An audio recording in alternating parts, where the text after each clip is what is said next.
que não é de Deus, que isso é coisa do diabo. Eles vêm, não tem problema não, mas pode cortar seu cabelo, não tem problema, você tem que andar bonita, você tem que ser bela. Eles estão mentindo para vocês. É doutrina, essas aí são doutrinas de demônio. Aí eles falam, mas isso aí é costumes. A Bíblia diz, irmão, de Deuteronômio 18, verso 9: quando está na terra do Senhor, não trazeis os costumes do Egito. No Novo Testamento, Paulo também combateu esses homens lá na igreja de Corinto, acerca da conduta dos cabelos dos homens e das mulheres, porque lá em Corinto tinha uma suposta divindade pagã, Afrodite e Apolo, porque os homens do templo de Apolo eram homens cabeludos, sodomitas, homossexuais, que faziam todo tipo de orgias, e eles se travestiam como mulheres. E ao chegar na igreja, Paulo começa a pregar arrependimento a eles, como diz em 1 Coríntios, capítulo 6, verso 10. Ele diz: os afeminados, os sodomitas, os que se prostituem, os ladrões, não herdarão o reino do céu. Está vendo? Então ele fala, então é desonra para vocês, para o homem que olha com a cabeça coberta, é desonra para a sua própria cabeça. E o homem que tem cabelo crescido, é desonra a sua própria cabeça. Está vendo? Ele estava pregando que aquilo ali não é o natural de Deus. O cabelo agora, a mulher ter cabelo crescido lhe é honroso, porque o cabelo foi dado em lugar de véu. E aquela que tosqueia os seus cabelos, ou seja, aquela que faz as pontas do cabelo, é a mesma coisa que tivesse raspada. E ele diz, nessas mesmas cartas, um pouco de fermento leveda a massa toda. Está vendo por quê? Agora deixa eu explicar o lado das mulheres. As mulheres também eram sacerdotisas de uma deusa pagã, Afrodite, que elas cultuavam a Afrodite em orgias sexuais e fazia sacrifício de seres humanos e crianças, como diz aí em Lucas capítulo 13. Louvado seja Deus que Pilatos sacrificava o sangue dos galileus para oferecer aos deuses estranhos. Está vendo? E ao ela chegar na igreja ouvindo a palavra de Deus falando na boca de Paulo, algumas delas começam a contestar, e Paulo repreende, porque os maridos delas já tinham se convertido, porque lá aquelas mulheres tinham um ato feminista de não obedecer seus maridos, e algumas também eram lésbicas. Ela, como ritual, elas raspavam suas cabeças, como ritual satânico, aquelas divindades pagãs. E quando Paulo começava a pregar a doutrina, algumas delas levantavam para querer contestar Paulo, e Paulo repreendia, dizendo: não ordeno que a mulher fale na igreja, não é que esteja calada, nesse sentido. Se quiser saber alguma coisa, interrogue seus maridos em casa, porque os maridos dela já tinham convertido a Cristo. Louvado seja Deus. Então, meus irmãos queridos, e ele diz: quem quiser ser contencioso, a igreja, nós os apóstolos, e nem as igrejas de Deus têm tais costumes. Aí vem os falsos profetas dos dias atuais: mas essa doutrina aí, né, isso aí é para a igreja de Corinto. Estou mentindo para vocês, porque Paulo falou que nem nós os apóstolos, nem as igrejas de Deus. Se fosse só a igreja de Corinto, fala, nem as igrejas de Corinto. Ele falou assim, nem as igrejas de Deus. Está vendo? Nem as igrejas de Deus, ou seja, tanto a primitiva como a dos dias atuais. Então eles estão mentindo, dizendo que você pode cortar seu cabelo. Eles estão mentindo para vocês. São falsos profetas. Eles não pregam arrependimento porque estão interessados no seu dízimo, no seu dinheiro. Meu irmão católico que está nessas igrejas, sendo que vai ter uma bênção de Deus lá. São falsos profetas. Não vão lá, claro. A igreja mundana não produz salvo, mas produz condenados. A Bíblia diz que tem a sinagoga de Satanás. É a Babilônia que se tornou moradas de demônio. E você está vendo, meus irmãos, como era aquelas afroditas, aquelas mulheres que serviam Afrodite, que fazia sexo ali, orgias, todo tipo de orgias. Você está vendo que Jesus falou: não vem dos antigos, não adulterarás. Eu, porém, vos digo, aquele que cobiçar uma mulher já adulterou. E você está vendo esses mesmos rituais no dia de hoje, através da sensualidade na igreja. Saias curtas, roupas coladas, mostrando seus corpos, marcando seus corpos, homens com camisa apertadinha para mostrar seus físicos, calça coladinha, trazendo a lascívia do pecado para dentro da igreja.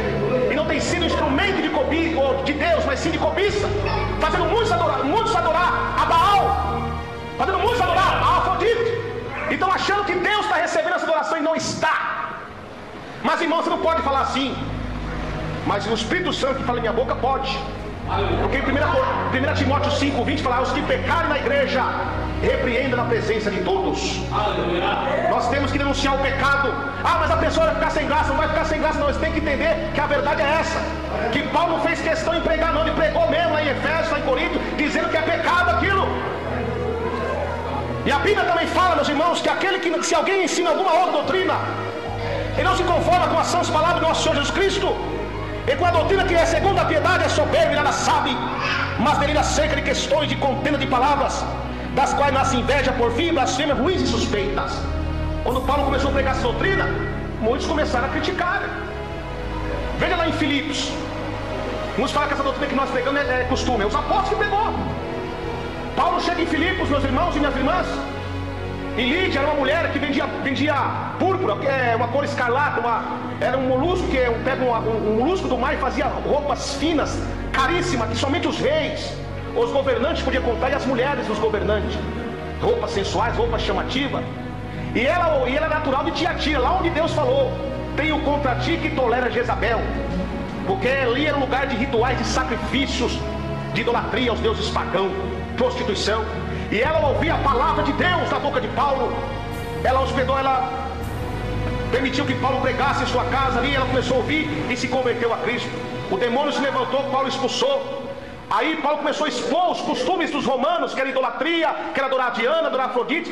Paulo começou a expor aqueles costumes dele que era pagão, que eles não podiam, eles tinham que nascer de novo. Ah, houve um grande alvoroço. Esse homem nos expõe os costumes que não é lícito nós usarmos, porque nós somos romanos, está vendo? E hoje houve um grande alvoroço e Paulo foi até preso, mas tudo na permissão de Deus. Que lá na cadeia o carcereiro se converteu através de um sinal de Deus grande, que todos vocês sabem o que aconteceu. E ele diz agora, pegando arrependimento para uma pessoa. Esse negócio de crente, isso aí é negócio de crente carnal, nossa igreja, está tendo muito isso. Não pode pegar doutrina para católico, doutrina para crente, doutrina para católico, porque a gente já conhece. Eles têm que saber a verdade mesmo. Isso é crente mundano, crente acomodado, que não ora, que não jejua e quer se esconder atrás dos seus pecados. Eles têm que ouvir a verdade. E Paulo pregou para o carcereiro lá, doutrina: crê no Senhor Jesus Cristo, será salvo tu e sua casa. E o que Jesus falou sobre crença? Aquele que crê em mim e for batizado será salvo. E Jesus já foi bem claro: quem não crê será condenado. Ou seja, você é a pessoa que está no mundo do pecado, do funk, da idolatria, da prostituição, do adultério. Vocês têm que crer em Jesus e anular esses pecados, ter a regeneração de Deus. Porque se vocês não aceitar Jesus e considerar essa vida de pecado, é inferno, é condenação. Mas que palavra dura, mas é melhor você ouvir essa palavra hoje dura do arrependimento, do que você morrer numa vida de pecado e dar de encontro com Jesus no trono do juízo. Jesus diz, meus irmãos e minhas irmãs, na sua palavra: ao homem determinado morreu uma só vez, depois disso vem o juízo. E diante do juízo de Deus você vai lembrar essas palavras, mas ele não vai adiantar mais. Hoje Jesus está no trono da graça dizendo: arrependa-te, pecador, arrepende-te, macumbeiro, feiticeiro, idólatra, fanqueiro, crentes que estão apostatados dentro do pecado, segundo o casamento, no adultério. Desfaça esse casamento agora, que escravidão. Isso é doutrina de demônio. Ah, mas agora vem a mentira do diabo. Não, mas eu não sei, por causa de prostituição eu posso casar. Quem disse que pessoa que é casada prostitui? Prostituição é uma pessoa solteira, casada adultera. Ele é uma só carne com a mulher. Ele colocou mais uma mulher, um homem, no cabelo, ele está adulterando. Está vendo? Jesus falou acerca de noivo que está se preparando para casar e a noiva foi infiel, vice-versa a ele. Se ela traiu ou a outra noiva antes do casamento já traiu, melhor você mudar de ideia, meu irmão. É isso que Jesus está querendo dizer. Agora se Jesus está falando assim, você não casa e adultério, aí é outra coisa, não falou isso. E Jesus corrige a imagem, já corrige. Todo homem que casar, ele não fala nem isso, fala. Todo homem que casar com a mulher, e quando o homem casar, deixar sua mulher e casar com outra, comete adultério. E o que casar com a repudiada também comete adultério. Ou seja, o solteiro que casar com uma mulher que foi casada, comete adultério. Porque lá em Romanos capítulo 7 fala o quê? A mulher está ligada pela lei do marido enquanto ele viver, mas morrendo o marido, está livre. Qual que lei é essa? É a lei do marido? Não, é a lei de Deus. Que lei? O primeiro casamento foi feito no jardim do Éden.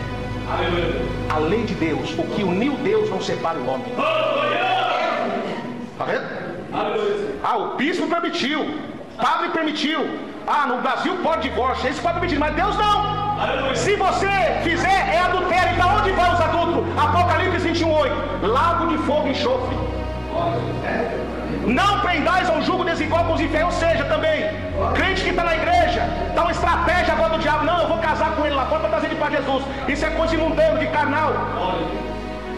Se você na igreja está pensando em casar com pessoa que é ímpia, é jugo desigual. Agora, se você já veio para a igreja, se o marido é ímpio, e você veio para a casa de Deus, e ele está lá, aí sim você vai orar. E se ele quiser apartar de você, que você fique só, você não é obrigado a ficar. Está vendo? A palavra é bem clara, mas os falsos profetas, não tem problema. Agora então com outra estratégia, outra mentira da apostasia, porque é apostasia, tem cabimento da palavra. Não, meu irmão, mas agora eu vim para a igreja, eu estava lá no mundo, estava na ignorância, Deus não leva em conta. Como assim? Aí eu vim lá do mundo lá, e eu e ela já era divorciados, só que nós não sabíamos, só que nós veio para a igreja agora, e nós agora o que nós vamos fazer? Nós não sabíamos, então Deus vai perdoar de maneira nenhuma. Por quê? Presta atenção, se você é um ímpio mundano, você bebia, você fumava, você jogava lá no mundo, fazia todo tipo de coisa errada, quando você vem para a igreja, você pode continuar com essas práticas? Pode sim ou não? De maneira nenhuma. Então a mesma coisa é essas práticas, vocês não estão casados, vocês estão em adultério. Então o que nós temos que fazer? Separar. Não é de Deus. Se quiser ficar na casa de Deus, você tem que separar. Você está amando mais o homem do que a Deus? Então isso é a verdade de Deus que salva, irmão, e que liberta esses lobos devoradores. Estão enganando muitos, e a igreja está calada.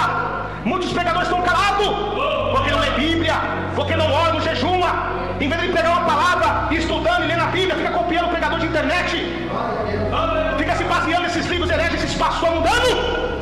A Bíblia diz em São João 14:26: eu vos digo com o Espírito Santo, o Consolador, ele vos ensinará de mim todas as coisas a vocês, o Espírito Santo. Ele que é o nosso professor. Mas para você ter a ciência do Espírito Santo da pregação, você tem que estar em santidade. Não você vira um pregador de história, que lê a Bíblia de Gênesis a Apocalipse, só conta história, mas não traz aplicação. Isso aí é que os escribas faziam, eles adoravam. Tanto é que Estevão, quando começou a pregar a história, desde Gênesis até os dias de Jesus, ficaram tudo de boca aberta. Aí depois que Estevão começou a falar a exposição da mensagem, aí Estevão, pela graça do Espírito Santo, começou agora a trazer aplicação, apedrejar Estevão. A mesma coisa hoje. Quando um pregador está contando história, Gênesis, Apocalipse, só isso, aquilo, é que a mesa de Maria é redonda, de José é quadrada, a José de João é assim, a do outra lá, e nunca traz aplicação, todo mundo está batendo palma. Mas agora quando é um homem de Deus que traz o contexto da história da palavra e traz a revelação do Espírito Santo, começa a blasfemar. Quando começa a denunciar o pecado do adultério, quando começa a denunciar as saias curtas, a sensualidade, a fofoca, a contenda, a inveja, acabou para Deus. Quando prega sobre a volta de Jesus, sobre grande tribulação, sobre o juízo final, acabou para Deus.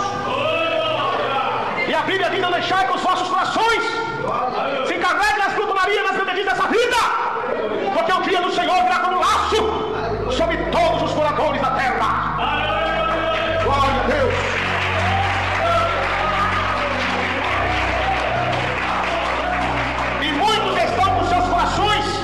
Nas glutonarias, nas bebedices dessa vida mundana que está.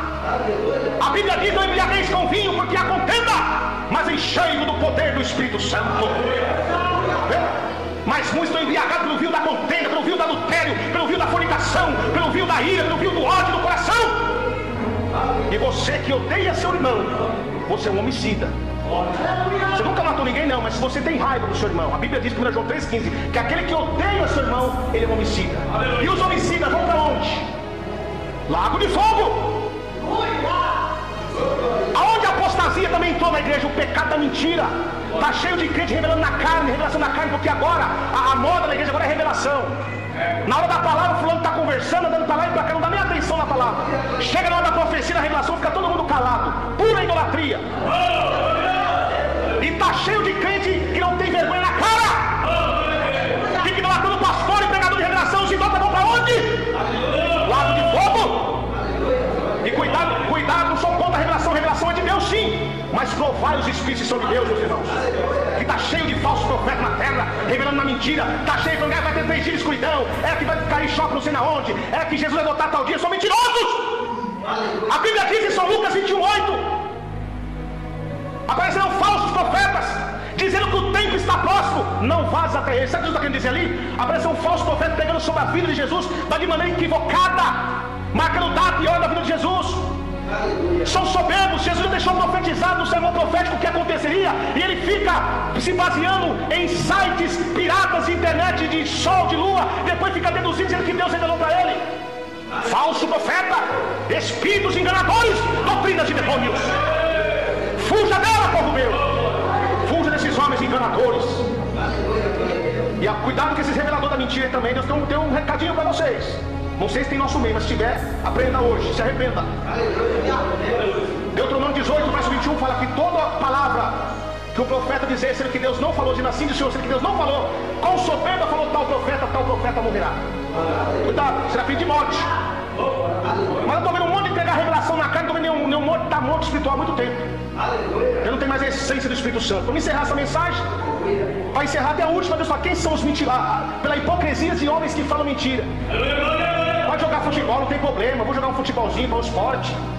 Estou mentindo para vocês. Paulo diz, não useis a liberdade cristã para ocasiões da graça. Você sabe qual que é a liberdade cristã que Paulo está falando ali? Não é você ser mundano, não. É porque no Antigo Testamento, se você dobrasse o joelho para Deus te esperando com o pecado, você morria. Se uma pessoa fosse pega em adultério, é morto. E para você alcançar perdão do seu pecado, você tem que consultar um sacerdote, um profeta, levar o sacrifício para o ritual do emissário e do expiatório. O emissário é o sacerdote transmitia simbolicamente o pecado daquele pecador do povo de Israel para o bode, e o bode era solto para fora do arraial, e aí Deus veio de cair naquela pessoa, caía sobre o bode. E o expiatório é o derramamento do sangue, que colocava, ele era emulado, sacrificado, e colocava o sangue naquele, esqueci o nome que fala, naquela bandejinha, e lançava na tampa do propiciatório, do santo do santo, onde fica a arca da aliança, para encobrir vossos pecados. E era um fardo pesado, que quase ninguém tinha essa condição, porque o animal tinha que ser sem mancha, sem mácula. É difícil. Então Jesus olhou para a terra, viu esse que é um justo, e Deus mandou seu filho, para que fosse o emissário, para que fosse o expiatório. O emissário, olha que Jesus diz, quando eu for levantado na terra, trarei toda a humanidade para mim. Ali Jesus atribuiu para si todos os nossos pecados. Ele foi um emissário. Está vendo? Quando Jesus fala assim, passe de mim esse cálice, ó Pai. Você sabe qual cálice que está querendo dizer ali? Não o sofrimento da cruz, não dos pregos, das coroas, não. Todos sofrem. Jesus está querendo dizer, o cálice da ira de Deus, que era para cair sobre o mundo, o próprio Filho ia receber. Ele ia receber a ira de Deus por nós, por você, e você está negando ele hoje. Você não mudando. E o expiatório, Jesus foi emissário, carregou a cruz com a coroa de espinho sobre o nosso pecado para fora dos portões de Jerusalém, e lá no Gólgota inverteu o seu sangue na cruz e falou, Pai, perdoa que não sabem o que fazem. E a Bíblia fala que o sangue de Jesus Cristo purifica de todo pecado. Aí você me diz, mas como é que o sangue pode lavar nossas vestes? Os espirituais entendem. Você presta atenção, quando o centurião fura Jesus com a lança, sai água. Ali simboliza que o sangue de Jesus purifica, lava.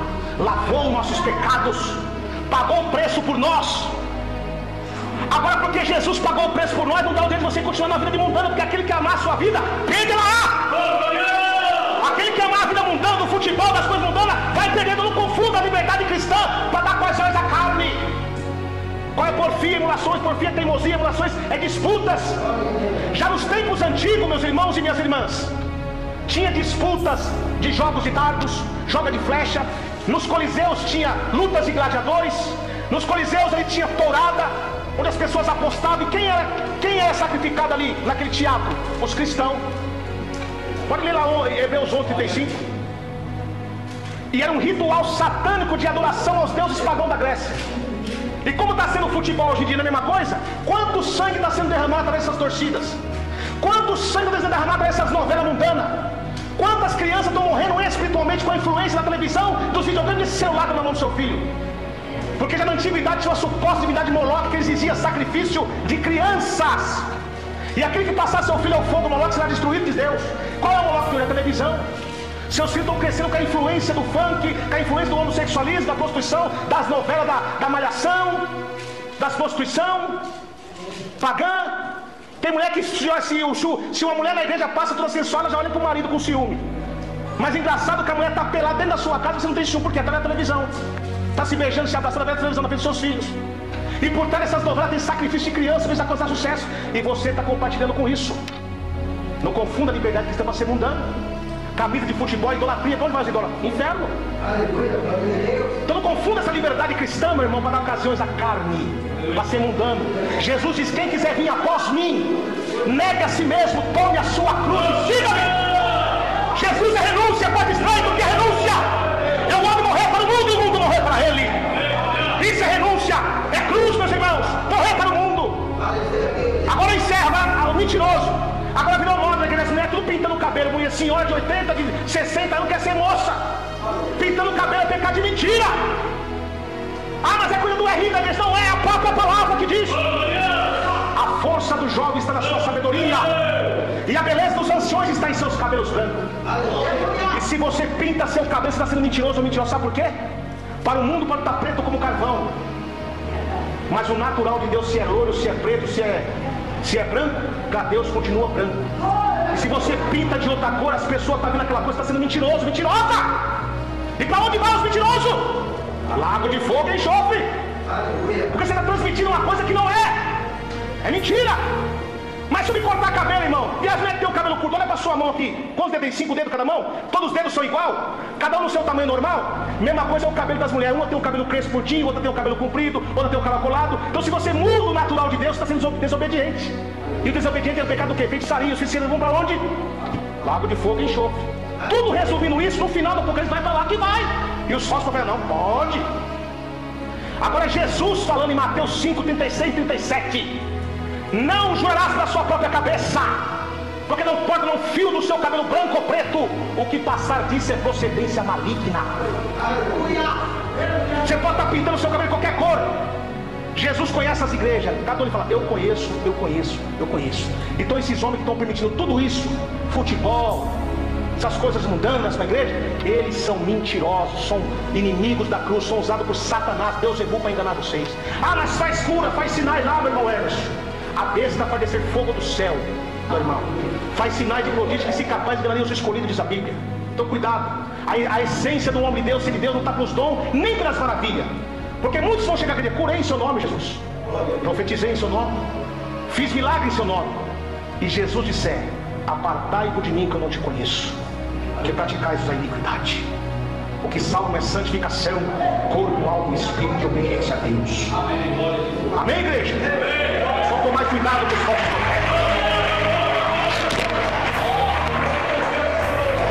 Quem recebeu essa palavra no seu coração? Então, bem-aventurados que ouvem, os que leem, os que guardam as palavras desta profecia, e guardam as coisas que nela está escrita, porque o tempo está próximo. Essa doutrina é de Davi Miranda, não é do irmão Emerson Nunes, é de Jesus Cristo, meus irmãos. Olha a Bíblia, Bíblia Sagrada, palavra revelada, luz para o meu caminho, harpa de meu Deus. Então, muito cuidado com os falsos profetas, estão se infiltrando no meio de nós, meus irmãos. Cuidado, não se deixe levar. Lembrai da palavra dos vossos pastores, quais ensinaram a palavra de Deus, e observai bem a vossa fé, imitai-vos em toda a maneira de viver, porque eu, Senhor Jesus Cristo, sou mesmo ontem, hoje e serei eternamente. Então se humilhe ao Senhor, porque se o povo que clama pelo meu nome se humilhar e orar, e buscar a minha face, e se consertar os seus maus caminhos, eu ouvirei do céu as suas súplicas, perdoarei seus pecados e sararei a sua terra. Que Deus abençoe. As palmas. Se você ouviu esta mensagem, que Deus abençoe a tua vida. Compartilhe essas mensagens com mais pessoas, amém? E deixe um comentário ou um pedido de oração que nós estaremos orando. Deus abençoe a todos.